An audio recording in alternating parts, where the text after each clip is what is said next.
Hello, je vous retrouve quelques jours après ce super chouette week-end. Nous sommes donc partis à Bruxelles en famille, période de vacances scolaires, donc voilà, c'était parfait. Bruxelles, destination plutôt pas trop mal, pas si loin que ça de chez nous, c'est plus près pour nous d'aller à Bruxelles que d'aller dans beaucoup d'endroits en France au final. Et puis bah ça faisait un petit paquet d'années qu'on n'y était pas allé. Voilà, donc c'était l'occasion parfaite pour ces deux petits jours à Bruxelles. Et puis on en a profité sur le retour pour s'arrêter à Lille et voilà pour rentrer. Donc week-end, petite parenthèse très sympathique, d'autant plus que le samedi nous sommes donc allés à l'Iris Noir avec ma grande et on a retrouvé là-bas le gang des tote bags avec Estelle, Florence et Angie. C'est la première fois que je faisais ce salon, j'en avais entendu beaucoup de bien, donc j'étais ravie d'y aller, j'avais très hâte. Et c'était très bien et absolument pas redondant par rapport au week-end d'avant. Enfin, j'ai quand même fait 2 salons polars, 2 week-ends de suite avec le Festival sans nom à Mulhouse et puis l'Iris Noir à Bruxelles. Il y avait des auteurs communs, mais pas tous, pas du tout. Ambiance très différente, lieu très différent. Le lieu du Festival sans nom est hyper chouette. On est dans une université et en fait le décor et tout se prête tout à fait à un salon polar. Là, le lieu était super sympa à Bruxelles, beaucoup plus, alors très clair en fait, et très sympa.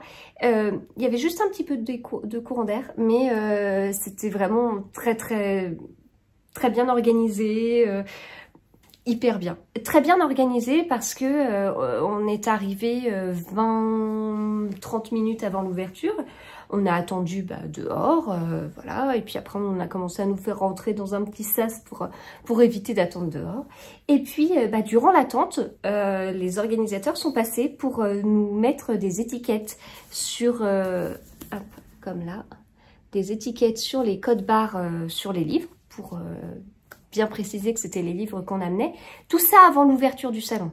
Et ensuite, on est entré, enfin, déjà à l'ouverture à 10 h, tout le monde, en fait, on voyait, on était dans un petit sas avant d'entrer, on avait juste une petite vue sur la grande salle. Et en fait, on les a entendus parler à 10 h, et puis on les a tous entendus applaudir. Et là, c'était ouvert et on a pu y aller. Et ça, c'était hyper sympathique, en fait.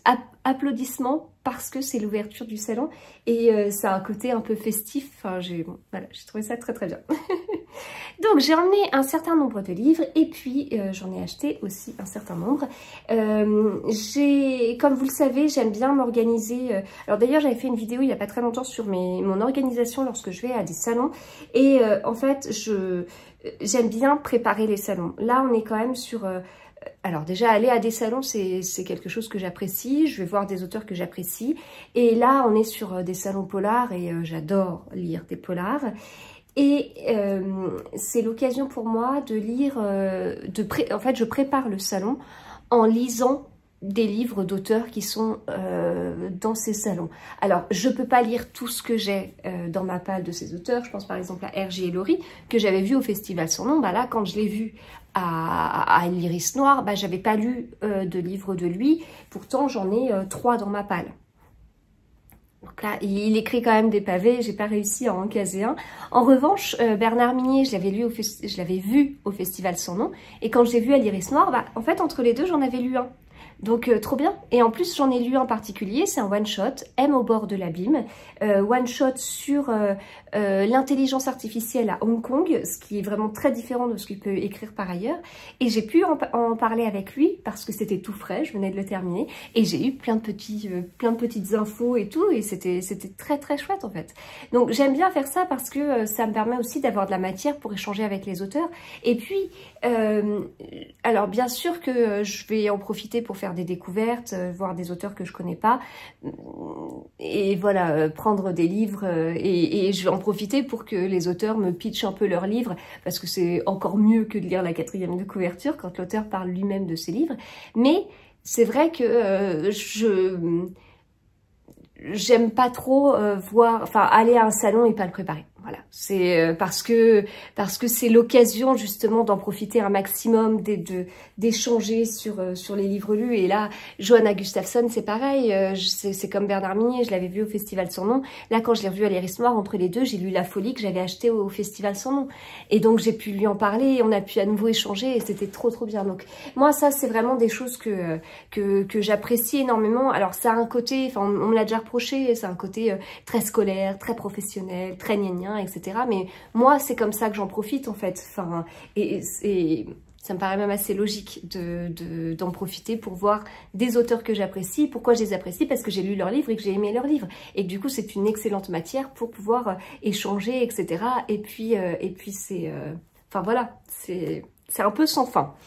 Un peu, parce qu'il y a un moment donné, il y a quand même une fin. C'est-à-dire qu'il y a quand même des auteurs, genre Alexis Leipzger, que j'ai vu au Festival Sans Nom, que je revois à l'Iris Noire.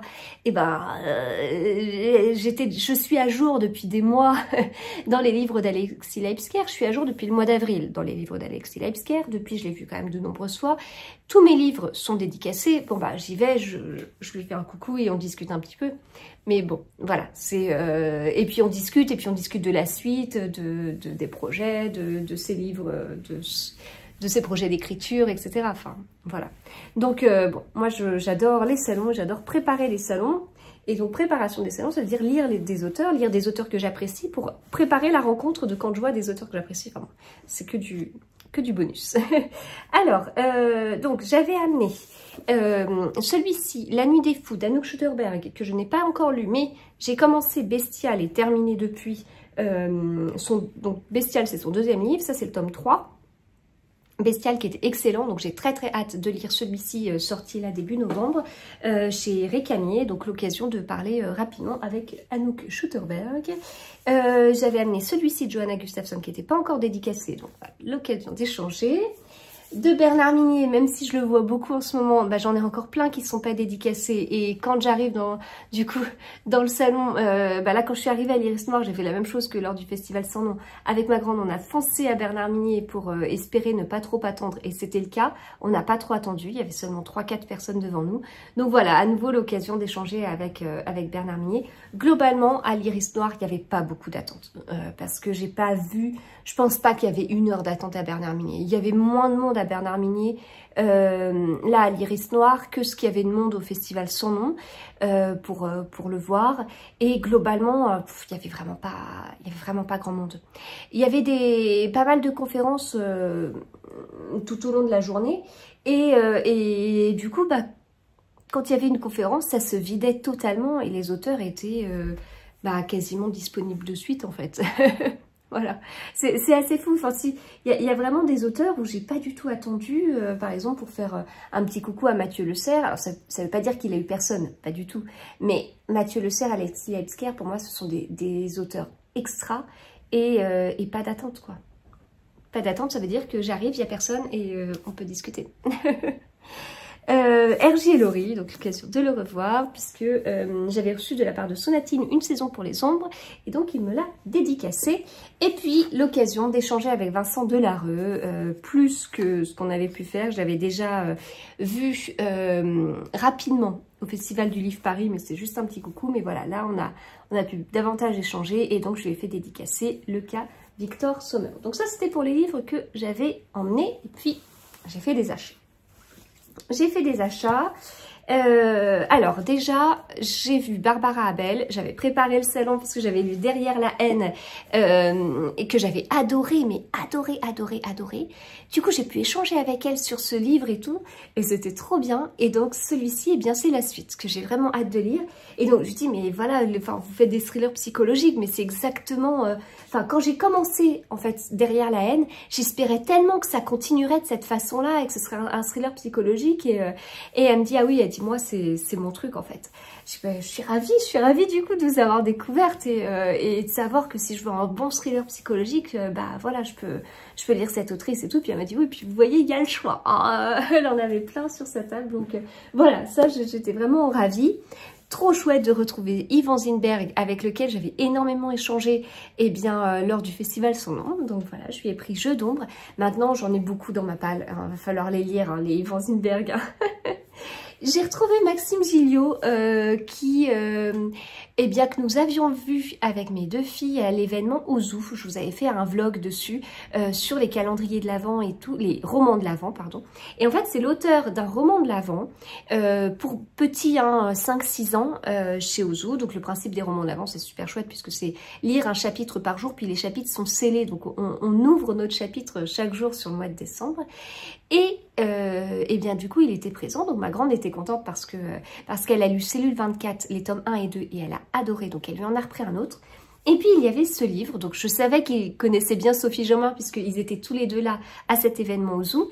Et donc Sophie m'avait parlé de ce livre là et je suis ravie du coup de l'avoir je suis ravie de l'avoir vu sur la table. Devant Maxime, et donc j'ai pu lui prendre Thérapie du crime, donc il me l'a dédicacé en laissant une petite place pour Sophie. La prochaine fois que je la verrai, je lui amènerai du coup.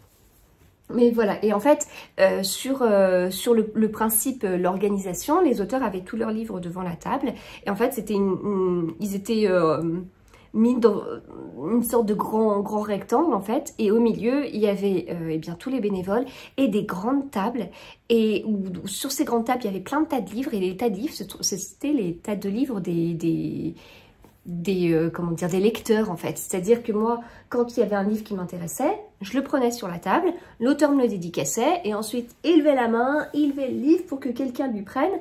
La personne, le bénévole qui venait demandait le nom au lecteur, le nom de famille, et donc il allait sur la table et il cherchait le nom de famille, tout organisé, eh bien, par ordre alphabétique. Et voilà, et donc en fait, tout au long du salon, du coup, eh bien, nos livres sont mis sur la table, donc on n'a pas ce poids sur nos épaules, sauf avec les livres qu'on emmène, et on ne se rend pas forcément compte en fait du nombre de livres qu'on entasse, et donc c'est à la fin où bah, nous on s'est rendu compte qu'on est parti avec 15 livres, donc là il y en avait 10 pour moi, et j'en ai pris 5 pour les filles, et voilà, donc le principe est pas mal, et à la fin, vraiment quand on sort, donc après on fait la queue à la caisse pour pouvoir payer, et quand on sort, eh bien on nous fait sortir tous les livres pour vérifier qu'il y a bien la petite étiquette derrière tous les livres. Voilà, au niveau de l'organisation c'est comme ça, donc il y a des choses qui sont bien. Après, après la caisse, une fois qu'on a bien tout rangé dans les tote bags et tout, on s'apprête à sortir, on les fait tout sortir des tote bags pour vérifier. Bon, j'avoue que ce moment-là... C'était pas magique, mais c'est pas grave, le salon était vraiment très bien. Donc ça, c'était l'organisation de ce salon. Alors, j'ai revu aussi Amélie Antoine. Alors par contre, depuis la semaine d'avant, j'avais pas lu de livre, mais j'en avais lu juste avant le festival sans nom. Et donc, eh bien, je lui ai pris Fidèle au poste parce qu'il est décrit comme un thriller psychologique, justement. Et puis on a beaucoup échangé, enfin c'était très très chouette de parler avec elle. On en avait déjà pas mal parlé à Mulhouse, mais là c'était aussi très très bien. J'ai pris un livre de Salvatore Mini, pour moi c'était logique de lui en prendre un, cet auteur belge qui fait partie de l'équipe organisatrice de l'Iris Noir. Et donc je lui ai pris Claustration, qui est son premier livre, mais je crois qu'il n'y a pas d'ordre. Donc voilà, bah, j'ai hâte de le découvrir. Et ma dernière lui en a pris dans la maison d'édition Ozu Belgique. Elle lui a pris des livres très Halloween. Petroni Rostagna, alors c'est une autrice que j'adore. Je pensais que j'étais à jour parce que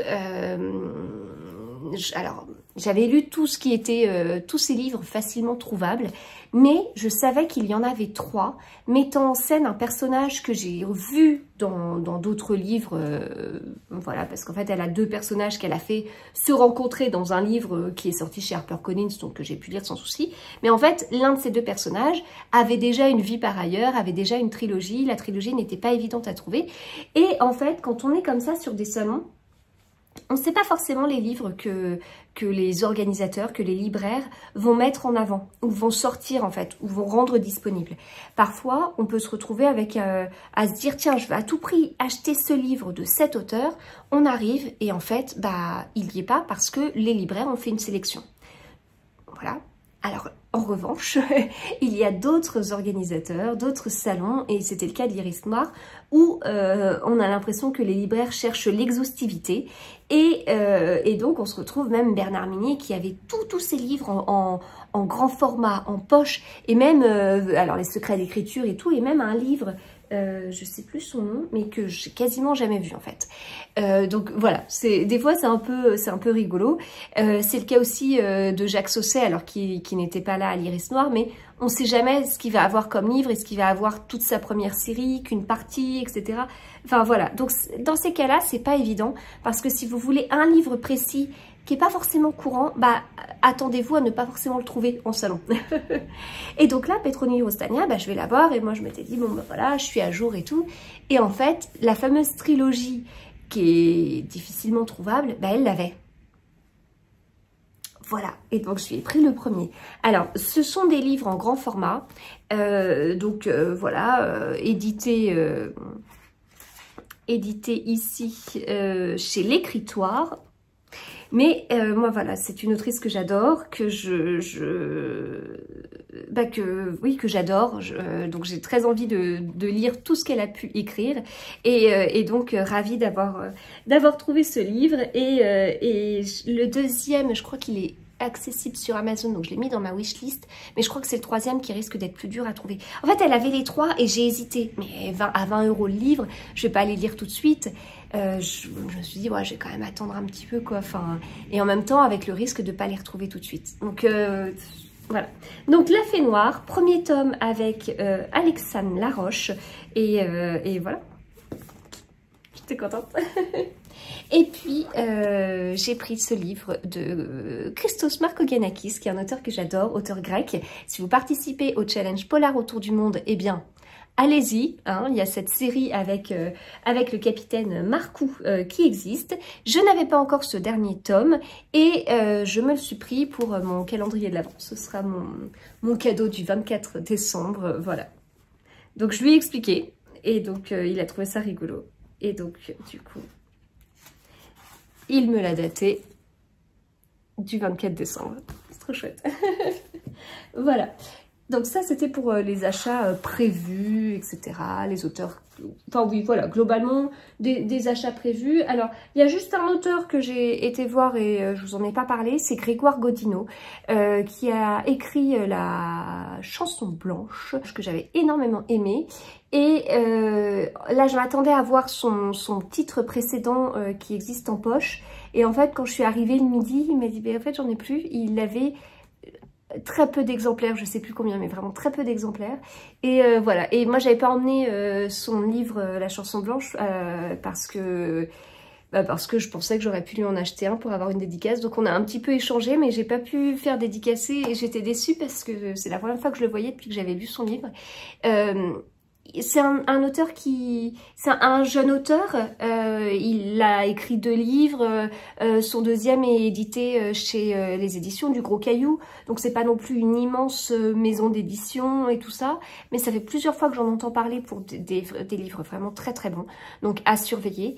Et donc voilà, c'est un auteur, enfin j'ai apprécié échanger avec lui, puis j'avais énormément aimé son livre. Ça fait partie des auteurs où je me dis, ils sont pas assez vus en fait, mais c'est le cas de Victor Gilbert avec Douve, dont je vous ai tant parlé. C'est le cas de Nicolas Druat. Enfin voilà, il y a des auteurs qui sont vraiment très bons et qu'on voit peu. Et pour moi, il en fait partie. Et en plus, il a pour l'instant pas beaucoup de livres, contrairement à Nicolas Druat, par exemple, qu'on a beaucoup, ou Victor Gilbert qui est à son 3e. Bon bah là, Grégoire Godino, c'est aussi un jeune auteur, mais pour moi, hyper prometteur. Donc j'ai vraiment très envie de le suivre, mais j'étais toute déçue de pas avoir pris mon livre du coup et de pas avoir eu une dédicace en souvenir de nos échanges. Et puis, je vais terminer avec 3 découvertes. 2 découvertes que j'ai faites à la toute fin du salon. Ces 2 livres, ces 2 auteurs. L'Empereur blanc d'Armelle Carbonel. J'ai hésité, elle m'a pitché ses livres, il m'a trop tenté. Et quand je vous en ai parlé en disant « Ah, j'ai fait cet achat », vous avez été beaucoup à me dire « Il est excellent ». Je regrette pas du tout. Et celui-ci, Un signe d'elle de Stéphane Gallas. Donc c'est son premier. On va retrouver un personnage dans les tomes 2 et tome 3 qui vient de sortir en grand format. Je l'ai lu depuis. Il est excellent. Et très Halloween. En fait, je voulais vraiment le lire pour Halloween. Je l'ai lu le 31 octobre en journée. Je m'étais réservé un Nicolas Druat pour le 31 octobre en soirée. Excellent. Vraiment. Et puis avec ce côté mystérieux, moi qui suis cartésienne, qui suis vraiment très carrée, ça m'a pas dérangé, c'était la dose qu'il me fallait. Enfin, il aurait pas fallu plus, mais là c'était très bon. Il me l'avait pitché, c'était exactement comme ce que j'espérais. Chapitre court, très bon, je vous en reparle. Mais voilà, donc découverte de l'iris noir. Et puis je vais terminer avec celui-ci. Je le fais pas tout le temps, mais j'essaye de le faire un maximum. C'est quand vraiment j'arrive à la fin du salon, je suis avec ma grande et je me dis, tu vas me choisir un livre. Je me dis, ça pourrait être chouette de découvrir un auteur parce que ma grande a choisi. C'est comme ça que j'ai découvert Victor Gilbert, c'est comme ça que j'ai découvert Douve, parce que nous étions à Saint-Maur en poche et ma grande, du coup, a choisi Douve et pour que je le découvre. Et donc là, elle a choisi de me faire découvrir Agathe Portail et donc je vais découvrir L'année du gel. Un livre qu'on a beaucoup vu passer sur Instagram, cette couverture elle est vraiment superbe. Et donc écoutez, j'ai hâte de lire ce livre. L'échange avec l'autrice super chouette. Et puis voilà, ma grande a hâte que je le lise pour savoir ce que j'en aurais pensé. Voilà, et bien écoutez, je vais m'arrêter là. Donc ce qu'il faut retenir, c'est que l'Iris Noir c'était un super salon et que je me le note pour les années d'après. En plus, si ça tombe tout le temps comme ça pendant les vacances scolaires, ça peut être super chouette d'en profiter pour faire une petite sortie familiale pour manger des bonnes gaufres, des bonnes frites et tout. Et puis, écoutez, on se retrouve très vite pour d'autres vidéos. À bientôt.